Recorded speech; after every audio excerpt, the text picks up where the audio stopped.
Sabemos que quando falamos de adaptações de games para mídia, seja filmes ou séries, o nosso medo é muito grande. Mas quando eles fazem alguma coisa boa, a gente respeita e respeita muito. Como é o caso de The Last of Us, a série.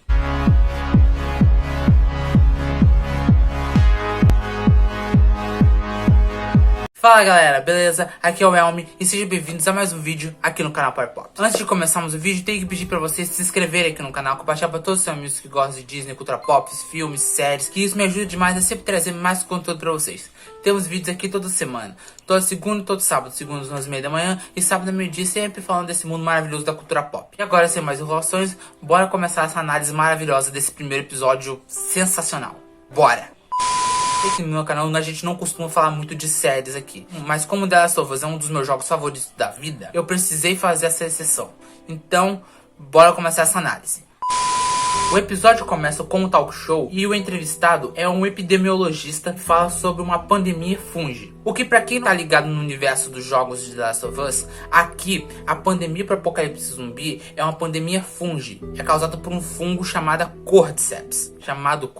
Aliás. Esse fungo faz com que ele não mate o hospedeiro direto. Ele fica controlando o corpo do hospedeiro, para então deteriorando mais o cérebro até a pessoa morrer de uma vez e o fungo tomar conta do corpo daquela pessoa. Geralmente ele ataca em formigas, mas aqui, como ele explicar na série, imagina se essa coisa evolui. O fungo evoluiu e agora causou todo o apocalipse zumbi do mundo de The Last of Us. E por sinal, continue só na ficção, pelo amor de Deus, não evolua esta merda. Então, depois dessa abertura linda, conhecemos a Sarah, filha do Joel. Vi umas pessoas reclamando sobre a aparência da Sarah, que pra quem não conhece o jogo, a Sarah é loira, de olho azul e tal. Aqui eles trocaram pra menininha negra, que na minha visão, foda-se a aparência dela. A atriz que tá fazendo a Sarah na série é muito boa.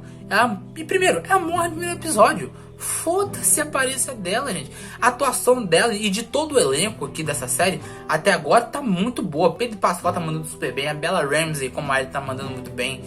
O ator que faz o Tommy, que é o irmão do Joe, que ele vai aparecer ainda no episódio, tá muito bem. Eu gostei demais das atuações aqui, porque são todos atores muito competentes. Então, essa coisa de aparência, eu não ligo muito se conseguirem manter o mesmo espírito da série.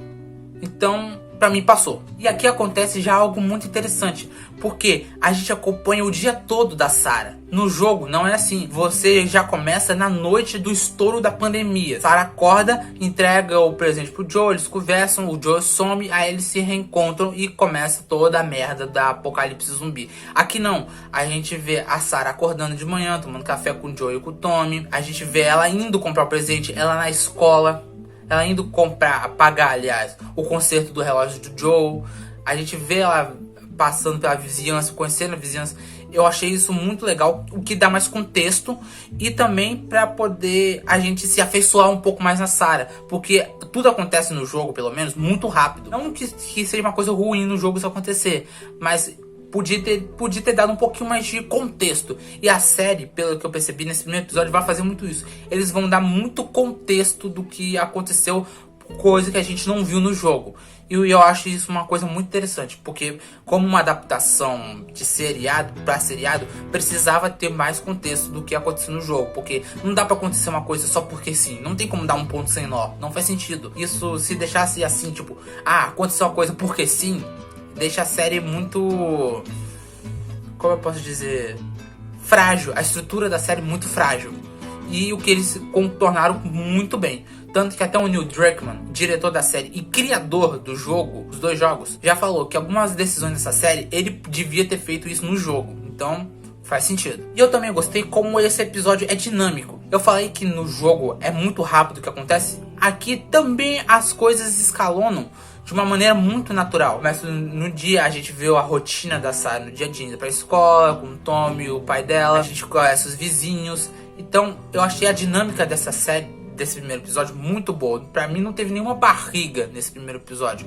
O episódio flui naturalmente, o que é maravilhoso, porque geralmente os primeiros episódios de uma série são completamente truncados e chatos. Esse não, conseguiu se manter muito bem. Voltando pra casa, a Sarah fica na casa de uns vizinhos e vemos que a avó dessa família tá muito esquisita. E legal que como as coisas vão escalonando de pouquinho em pouquinho. ela fica percebendo que a cidade tá esquisita, fica vendo que tá passando bombeiro, polícia, jato, militar, coisa que não é normal, porque a cidade que ela mora, Austin, no Texas, é uma cidade pacata. Então ela percebe que tá umas coisas muito esquisitas. O que é legal também, que a gente vê que eles não esqueceram do apocalipse zumbi pra botar no último momento. Não, vai escalonando. Coisa que é muito legal. Acaba que a Sarah volta pra casa e temos a cena da Sarah dando o relógio de presente pro Joel. E meu amigo, essa cena não é que é parecida com o jogo. É igual ao jogo. O ângulo da câmera, a posição dos personagens, os diálogos, é tudo milimetricamente igualzinho. Dá pra você pôr a cena do jogo e da série junta. Dá pra botar a cena do jogo por cima da série, que fica sensacional.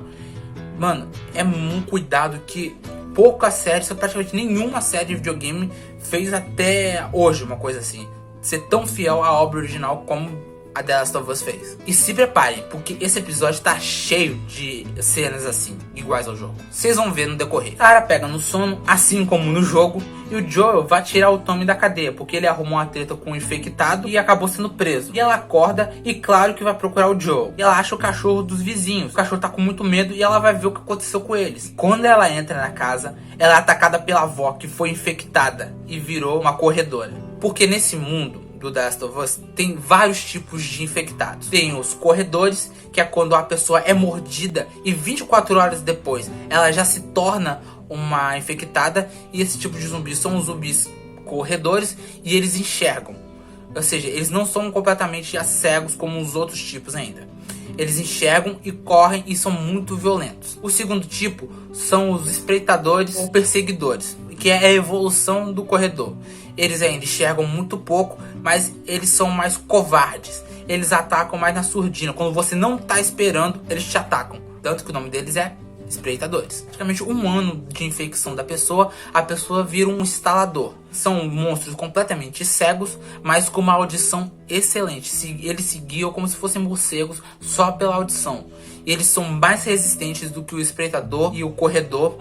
Lutar contra eles não é uma coisa fácil. Depois de mais ou menos uns 4 anos de infecção, a pessoa vira um baiacu, como chamado aqui na tradução brasileira. E são zumbis maiores, mais fortes, mais resistentes e gigantescos. E eles têm uma capacidade de atirar bombas de esporos, que é que eles tiraram os esporos da série, que é uma das maneiras de se infectar além das mordidas. Na série eles tiraram e vão aparecer nessa série. Tem mais uma, mas essa aí é spoiler do segundo jogo, então eu não vou falar aqui. Então o Tom e o Joe aparecem e temos outra cena que é idêntica à do jogo, que é a cena do carro. E de novo, é igual a cena do jogo. Claro que tem uma diferença, que a cena do jogo é meio que um plano de sequência, ela se estende sem nenhum corte, e aqui eles fizeram um pouquinho diferente. Mas o conceito ficou sensacional pra mim do mesmo jeito.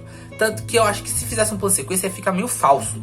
Ia ficar uma coisa meio fan-made. Tinha tanta iluminação assim na cena pra fazer um plano de sequência. Mas do jeito que ficou, eu particularmente gostei bastante. Então o avião cai, explode um poço e eles acabam batendo com o carro. A Sarah quebra a perna e eles começam a correr, fugindo de infectados. Até que chegamos na fatídica morte da Sarah. Se no jogo essa cena já era pesada, aqui ficou ainda mais. Porque a gente teve todo o contexto do dia da Sarah. A gente já tá um pouco mais apegado a ela. E essa cena dói. A atuação do Pedro Pascal, de todo mundo ali, nossa, tá... É pesado. Nossa, é muito pesado. Então se passam 20 anos, assim como no jogo. Então temos uma visão da cidade de Boston, que tá toda fechada, é uma cidade completamente fechada pela Fedra. E eu gostei muito que eles mantiveram essa coisa bem fiel do lance da Fedra e dos vagalumes. De novo, pra quem não jogou o jogo e não faz a menor ideia do que seja Fedra e os vagalumes e viu por essa série, a Fedra, que também é conhecido como Federal Disaster Response Agency, é o que sobrou do governo nesse universo de The Last of Us. Um boom da pandemia, acabou que o governo dos Estados Unidos ruiu e acabaram criando a Fedra para ser a espécie do governo desse mundo. E os vagalumes são um grupo revolucionário contra a Fedra. Eles acreditam na volta da democracia, porque eles acham que a Fedra é uma coisa muito opressora, e eles se divergem demais da Fedra. A Ellie tá presa lá naquela sede lá dos vagalumes, porque eles ainda não sabiam que, spoiler, a Ellie é imune ao fungo do Cordyceps. Ela foi mordida como acontece na DLC do jogo Left Behind. Ela é mordida, mas acaba que nada acontece com ela. O fungo sofreu uma mutação que não deixa ela ser transformada em infectado. E o intuito dos vagalumes é estudar a Ellie para desenvolver uma vacina, uma possível cura. E outra coisa que aqui na série mostra, mas no jogo não mostra, é o lado ruim do Joel. No jogo dá a entender que ele é um contrabandista de remédios. Aqui eles mostram isso, o que eu achei muito interessante para dar mais camadas ao personagem do Joel, que já é um personagem cheio de camadas. E eu achei que isso foi muito bom. Foi legal pra gente conhecer um pouco mais da cidade destruída lá de Boston. Também conhecemos a Tess, que tá tendo um negócio lá com um tal de Robert, mas acaba que o lugar é explodido e ela vai procurar esse tal de Robert de novo, só que ela acaba sendo espancada por soldados da Fedra. A Tess é uma amiga do Joel no jogo. Outra coisa que a série explica que o jogo não explica: como a Tess acabou sendo espancada. No jogo, a Tess só aparece e fala que ela foi espancada por uns idiotas lá, mas não mostra quem. Aqui a gente descobre que foram os soldados da Fedra. A Tess tá procurando um tal de Robert, que é outro contrabandista que tá devendo pra ela. E eles, claro, vão procurar o Robert. Eles vão parar dentro de um prédio, que seria a base dele, e encontram o Robert já morto e a Marlene com a Ellie. Lá, a Marlene dá a missão pro Joey e pra Tess levar ela até um acampamento dos vagalumes. E temos outra diferença da série pro jogo. No jogo, a missão de achar o Robert é uma missão de ação que também serve como tutorial pro jogo, pro jogador aprender os comandos do jogo: atirar, bater, correr, essas coisas assim. Aqui eles trocaram, mas eu acho que isso aí foi pra dar mais dinamicidade pro episódio.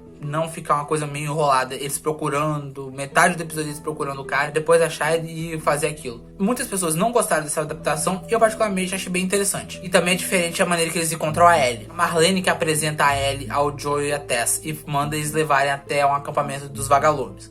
Aqui eles já se conhecem logo de cara. A Marlene já dá essa missão pra eles. Então eles esperam anoitecer e saem da cidade de Boston. E acabam se deparando com o soldado que o Joel vendeu aquelas drogas. E também acontece outra cena que é igual ao jogo. O soldado vai verificar se eles estão infectados com aquela negócio de teste. Chega na Ellie, ele espeta aquilo na Ellie, mas a Ellie se ira contra ele e ataca. E aqui também tem uma cena que é igual, mas é diferente. Eles matam também o guarda lá, só que o Joel não espanca, não transforma a cara do maluco em sopa, como acontece na série. Mas ainda assim eles descobrem que a Ellie está infectada. Eu já falei, quando você é mordido no universo de Last of Us, 24 horas depois você se transforma. Aquela mordida já tá com a Ellie ali há 3 semanas. Ou seja, o Left Behind, a DLC do jogo, que vai ter mais explicação mais pra frente, eu não vou dar spoiler aqui, não sabe do jogo, aconteceu tem 3 semanas já. Pouco tempo, bem pouco tempo do que do jogo. No jogo também é assim. Como eles não têm tempo de ficar ali, eles vão embora. E vemos um plano aéreo da cidade de Boston toda destruída. Meus amigos, que episódio, hein? Pra mim, na moral, esse foi o melhor primeiro episódio de uma série que eu já vi na vida. Porque geralmente os primeiros episódios de uma série, eu já até falei pra vocês, geralmente não são bons. Não são nem um pouquinho bons. Esse não, ele conseguiu ser muito bom do início ao fim do episódio. Tanto pelas referências aos jogos, como pelo conteúdo que a própria série traz em si. Pra mim, essa foi uma das melhores adaptações que eu já vi na minha vida. Antes de games, pra filme live action. Vai ter o filme do Mario aí, pra gente ver como vai ficar em animação. Mas em live action, essa pra mim foi a melhor. Outro ponto que eu não falei na análise, mas vou falar agora, é a dublagem da série. Eu joguei o jogo dublado e tô vendo a série dublada também. A dublagem, as vozes do jogo estão na série. Ou seja, Luísa Caspari tá fazendo a Ellie, o Luiz Carlos Pesci tá fazendo o Joel.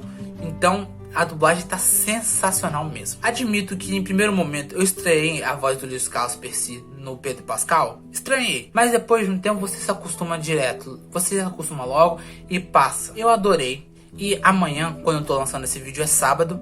Amanhã vai sair o segundo episódio. E pode ter certeza que eu vou estar aqui no outro sábado falando sobre esse episódio. Sim, vou fazer análises semanais dos episódios. Porque pra começar o vídeo, fiquei umas 2 semanas sumido aqui de férias, mas voltei com tudo e agora pra falar de séries, hein?